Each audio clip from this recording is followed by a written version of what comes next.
혀가 아파서 여러 병원을 다니면서 많은 검사와 치료를 하고 있지만 실제로는 개선이 되지 않아 고생하시는 분들에게 새로운 정보와 치료법을 알려드리겠습니다. 기존의 혀 통증 관련된 영상에서는 소개된 적이 없는 최신 의학 논문을 바탕으로 보다 과학적이고 근거에 바탕을 둔 혀 통증 및 구강 자결감 증후군의 원인과 치료에 대해서 설명드리겠습니다. 발생 기전이나 원인을 정확히 아는 것이 제대로 된 치료의 첫걸음이기 때문에 이 영상을 잘 보시고 다음 영상에서는 어떤 치료 방법이 있는지 설명드리겠습니다. 구강 자결감 증후군의 유병률은 약 1에서 8% 정도로 보고가 되고 있는데요. 대부분 40에서 60대에 호발하는 경향이 있습니다. 특히 여성에서 남성에 비해 월등히 발생 빈도가 높습니다. 특히 갱년기 증상과 함께 잘 발생하기 때문에 입안으로 찾아온 갱년기 증상이라는 표현도 있습니다. 갱년기가 되면 여성 호르몬이 결핍이 되면서 유연성도 떨어지고 근육통 및 근육 경직이 심해지기도 하고요. 엎친 데 덮친 격으로 자율신경의 밸런스도 잘 흐트러져서 교감신경 항진 증상이 잘 발생하기 때문에 구강 자결감 증후군이 갱년기 여성에서 호발하게 되는 것입니다. 구강 자결감 증후군의 특징은 혀 끝의 통증으로 시작을 해서 입술이나 입천장, 잇몸에까지 통증이 생기고 더 심해지는 경우는 목구멍도 아플 수 있습니다. 버닝 마우스 신드롬이라고 하는 구강 자결감 증후군은 용어에서 나타내듯이 혀의 통증이 활활 타는 듯한 느낌이며 어떤 분들은 혀가 종이에 베이는 듯한 통증이라고 표현하기도 합니다. 게다가 혀 끝은 울긋불긋하고 구강 건조가 심해서 백태도 많이 끼고 미각도 떨어지고 입에서는 쇠맛이 나기도 합니다. 그리고 혀를 자세히 보면 혀가 치아에 닿는 부위가 부어있는 상태로 움푹 패여있는 경우도 있는데 그러다 보니 혀를 잇몸이나 치아에 닿지 않게 하려고 혀를 무의식적으로 뒤로 당기면서 턱에 힘을 주게 되고 그러다 보니 턱 근육이나 목 주변 근육 긴장이나 통증도 많이 생겨서 두통, 어지럼증, 이명도 흔히 동반이 잘 됩니다. 뇌에는 12개의 뇌신경이 있습니다. 눈은 두 번째 뇌신경인 시신경이, 코는 후각신경이 감각을 담당하는데 혀의 신경 지배는 어떨까요?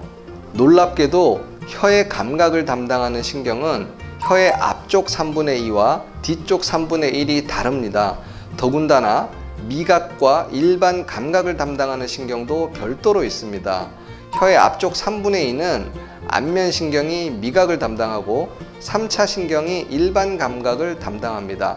반면 혀의 뒤쪽 3분의 1은 서린신경이 미각과 일반 감각을 모두 담당합니다. 그리고 목구멍 부위는 미주신경의 지배를 받습니다.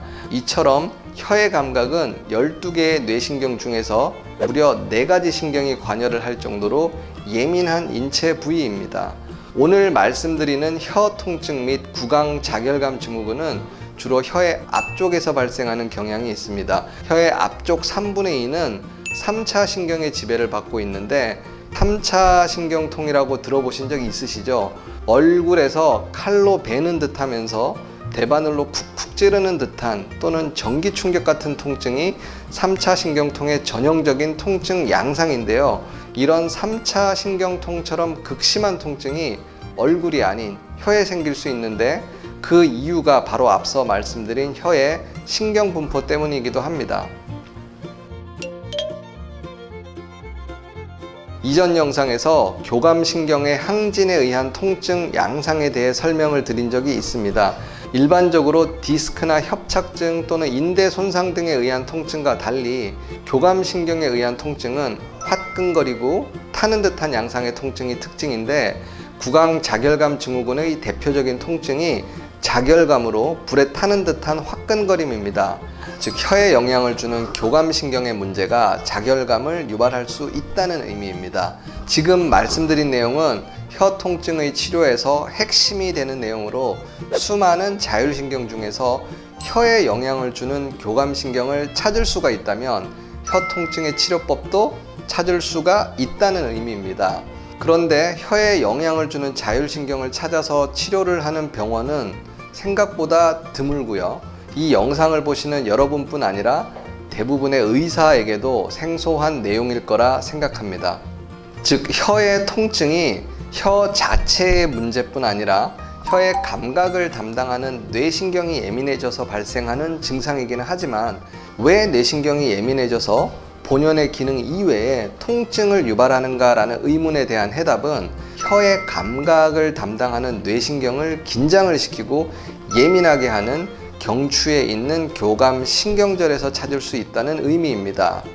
어떤 면에서는 교감신경 항진이 근본적인 원인인지 또는 좋지 않은 자세와 습관 등으로 인해 안면과 턱 그리고 목 부위 근육 긴장이 되어서 2차적으로 교감신경 항진이 발생한 것인지 선후관계가 애매한 경우가 많습니다.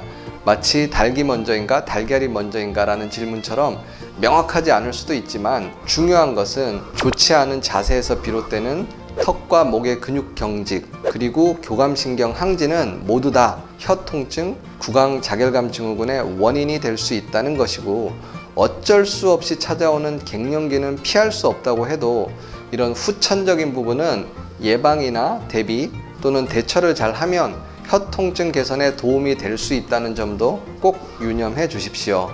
다음 편에서는 조금 더 전문적인 내용인 혀 통증을 유발하는 신경치료 방법에 대해서 설명을 드리겠습니다.